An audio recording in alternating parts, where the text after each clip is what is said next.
নমস্কার বন্ধুরা, সোনার কিচেন ঘরে তোমাদেরকে স্বাগত জানাই। তো আজ আমি তোমাদেরকে খুবই মজাদার একটা নাস্তা রেসিপি বানিয়ে দেখাবো।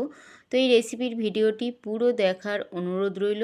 আর এই রেসিপিটি যদি ভালো লাগে কমেন্ট করো, লাইক শেয়ার সাবস্ক্রাইব করে আমার পাশে থেকো। যারা এখনও পর্যন্ত আমার চ্যানেলটিকে সাবস্ক্রাইব করেছো তাদেরকে অসংখ্য অসংখ্য ধন্যবাদ। যারা এখনও আমার চ্যানেলটিকে সাবস্ক্রাইব করোনি, অনুরোধ রইল আমার চ্যানেলটিকে সাবস্ক্রাইব করে আমার পাশে থাকার জন্য। যারা আমার ফেসবুক পেজ থেকে দেখছো তাদের কাছে অনুরোধ রইল ফেসবুক পেজটা একটা লাইক দিয়ে একটু ফলো করে দেওয়ার জন্য। তো এখানে দেখো এই নাস্তাটা বানানোর জন্য আমি একটা বড় বাটি নিয়ে নিয়েছি, আর একটা ছোট বাটির এক বাটি আমি চিড়ে নিয়ে নিয়েছি। তবে চিড়েটা আমি ধুয়ে নিয়ে নিই, চিড়েটা আমি শুকনো চিড়ে নিয়েছি। এবার ওই চিড়েটা আমি বড় বাটির মধ্যে ঢেলে দিলাম। আর এখানে দেখো এক বাটি আমি চিনির গুঁড়ো নিয়ে নিয়েছি। তোমরা চাইলে দানা দানা চিনিটাও নিতে পারো, তবে যেহেতু তাড়াতাড়ি চিনির পাউডারটা দিলে গুলে যাবে, যার জন্য আমি চিনির পাউডারটা নিয়ে নিয়েছি। আর একটা ছোট বাটির এক বাটি আমি ময়দা দিয়ে দিলাম। চিড়েটা যা নেব তার হাফটা আমি ময়দা দেব। তারপর দেখো এখানে আমি একটু আঙুর স্প্রে গুঁড়ো দুধ দিয়ে দিলাম। এই গুঁড়ো দুধটা দিলে এই নাস্তাটা কিন্তু খেতে ভীষণই ভালো লাগে। আর আমি একটা ডিম দিয়ে দিলাম, একটা ডিম ফাটিয়ে আমি দিয়ে দিলাম। আর একটু আমি ভ্যানিলা এসেন্স দিয়ে দিলাম, যাতে ডিমের কাঁচা গন্ধটা না আসে। তোমরা চাইলে এখানে একটু এলাচের গুঁড়ো দিয়ে দিতে পারো, ছোট এলাচের যে পাউডারটা হয় ওই এলাচের পাউডারটা দিয়ে দিতে পারো। আর এক চিলতে আমি নুন দিয়ে দিলাম। যে কোনো মিষ্টি খাবারে একটু নুন না দিলে কিন্তু খেতে ভালো লাগে না। তো এবারে দেখো সমস্ত উপকরণ আমি খুব ভালো করে মাখিয়ে নেব। তবে এখানে কিন্তু একদমই জল ব্যবহার করব না, চিনিটা কিন্তু গুলে গেলে তখন কিন্তু জল জল হয়ে যাবে। তাহলে এখানে কিন্তু একদমই জল ব্যবহার করব না। তো এখানে দেখো খুব সুন্দর করে আমি মাখিয়ে নিয়েছি। এভাবে কিন্তু খুব সুন্দর করে প্রথমে কিন্তু হাতের মধ্যে এইভাবে লেগে লেগে যাবে। যখন চিনিটা পুরো ভালোভাবে গুলে যাবে তখন কিন্তু খুব সুন্দর একটা ডো তৈরি হয়ে যাবে। তো এখানে দেখো পুরো আমি চিড়েটা মাখিয়ে নিয়েছি সব কিছু উপকরণ দিয়ে। এবার আমি কিছুক্ষণের জন্য ঢাকা দিয়ে রেখে দেবো।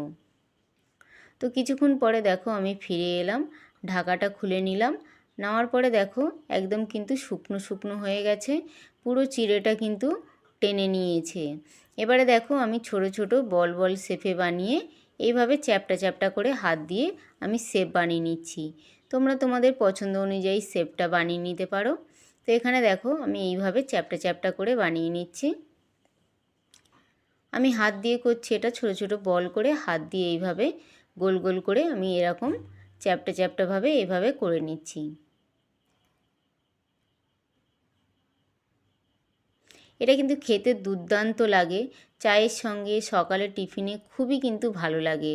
তো এখানে দেখো পুরো আমার রেডি হয়ে গেছে চিড়ের যে নাস্তার রেসিপিটা, আমার পুরো কিন্তু এখানে বানানো হয়ে গেছে। এবার এটাকে ফ্রাই করব। তার জন্য দেখো আমি গ্যাসের মধ্যে একটা তাওয়া বসিয়ে দিয়েছি। ওই তাওয়ার মধ্যে আমি একটু সাদা তেল দিয়ে দিয়েছি।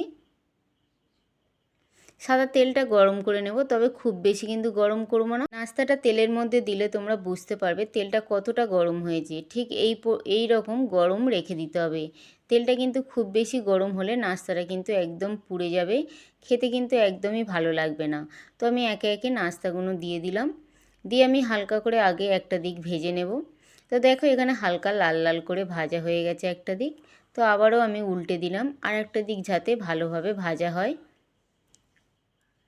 তো এখানে দেখো আবারও আমি উল্টে দিলাম, দিয়ে আমি দুটো দিক খুব ভালো করে লাল লাল করে ভেজে নেব। এটা কিন্তু খেতে কিন্তু দুর্দান্ত হয়েছে। একবার হলেও তোমরা এইভাবে বানিয়ে বাড়িতে খেয়ে দেখো, ছোট থেকে বড় সবার কিন্তু ভীষণই ভালো লাগবে। তো এখানে দেখো নাস্তাটা ভাজা হয়ে গেছে, এবারে আমি উঠিয়ে নিলাম।